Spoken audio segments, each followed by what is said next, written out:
हमारे यहाँ तो बहुत ज़्यादा गर्म पड़ रही है। खाना बनाना तो बिल्कुल बहुत ही मुसीबत का काम हो गया है। मैंने अपना इंडक्शन निकाल लिया है। ये तो बहुत ही हेल्पफुल है गर्मियों के लिए। वैसे तो मेरा इंडक्शन हैवेल्स का है, लेकिन वो थोड़ा ख़राब हो गया है, तो ये बेटे के पास जो हॉस्टल में था, मैंने लाइफ लॉन्ग का इंडक्शन निकाला है। अगर हम इस बात को समझें कि हमारा किचन गर्म क्यों होता है, तो इसके दो तरीके हैं। जो हम गैस जलाते हैं उसमें से हीट निकलती है, उससे किचन गर्म होता है, और जो हम खाना बनाते हैं उसमें से हीट निकलती है, उसमें से किचन गर्म होता है। तो इंडक्शन में जो गैस से हीट निकलती है वो गर्मी नहीं निकल पाती है, तो एक तो वहाँ से हमारा किचन का टेम्परेचर कम हो जाता है। दूसरा, जैसे मैंने अपने पहले भी वीडियो में बताया है, खाने को हमेशा ढककर पकाएं, और टेम्परेचर को, या आपका अगर जिस भी चीज़ पे आप खाना पका रहे हैं उसका टेम्परेचर कम रखें, तो किचन में गर्मी कम लगती है।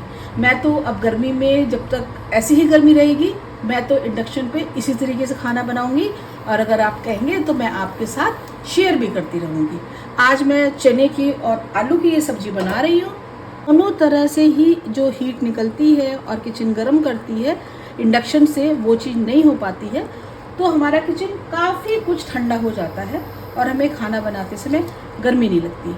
अब लोग बोलेंगे कि फिर हम रोटी कैसे बनाएंगे, तो चलिए, मैंने रोटी का भी रास्ता निकाला है। स्टिच का रोटी मेकर मेरे पास है, मैं उससे रोटी बनाती हूँ।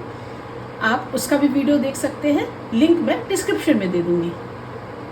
आपको मेरे खाने में ऑयल नहीं दिख रहा होगा।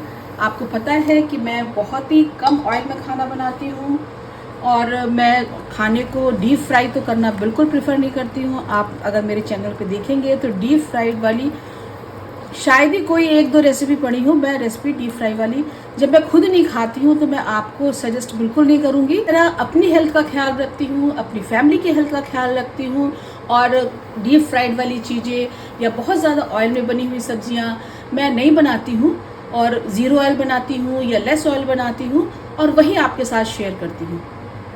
तो अगर आप चाहते हैं कि आप भी लेस ऑयल या ज़ीरो ऑयल रेसिपीज़ खाएं, क्योंकि आप सभी जानते हैं कि ये हमारी हेल्थ के लिए ज़रूरी भी हैं और ये नुकसान भी करते हैं, तो इसलिए हमें इनको बहुत ही मॉडरेट या बिल्कुल रिक्वायर्ड अमाउंट में ही खाना चाहिए। सच्चा दोस्त वही होता है जो आपको गलती करने से रोकता है, आपको सही रास्ता दिखाता है। बस इसी तरह मैं भी आपको बिल्कुल सही गाइड करती हूँ। ज़्यादा ऑयल, ज़्यादा शुगर और इस तरह की जो रेसिपीज़ जो हमारी हेल्थ को नुकसान करती हैं, मैं खुद भी नहीं खाती हूँ, अपनी फैमिली को भी नहीं खिलाती हूँ। हाँ, कभी कदार मन करता है तो शायद ही साल में कभी एक बार या दो बार बना लेती हूँ। ज़्यादातर मैं कोशिश करती हूँ कि मैं ना बनाऊँ, और वही चीज़ मैं आपके साथ शेयर करती हूँ। आपको हो सकता है कभी लगता हो कि मैं बहुत ही सिंपल खाना बनाती हूँ, लेकिन हमारी रोज़ की लाइफ का जो खाना है वो ऐसा ही सिंपल होना चाहिए, जिसमें कम ऑयल हो, फाइबर ज़्यादा हो, प्रोटीन ज़्यादा हो, और हमारी हेल्थ के लिए फ़ायदेमंद हो। क्योंकि मैं मेडिकल फील्ड से हूँ, इसलिए हेल्थ की इम्पोर्टेंस बहुत अच्छे से जानती हूँ, और जिस समय हेल्थ ख़राब होती है उस समय दुनिया के सारे पैसे, सारे ऐशो आराम सब दूर छूट जाते हैं। सिर्फ उस समय लगता है कि किसी तरह मेरी जो मेडिकल इशू है वो ठीक हो जाए, बाकी तो हम बाद में सब कर लेंगे। एक्शन पे देखिए, खाना पक रहा है और बिल्कुल भी हीट बाहर नहीं निकल रही है। इसकी एक टिप मैं आपको देती हूँ। इस समय देखिए खाना बॉयल हो रहा है, लेकिन जब मैं, और लिड लगी हुई है, लेकिन जब मैं इसको खोलूँगी तो इसका टेम्परेचर या पावर जो भी आपके इंडक्शन में है उसको डाउन कर दूँगी। मैंने 100 पे इसकी पावर कर दी है।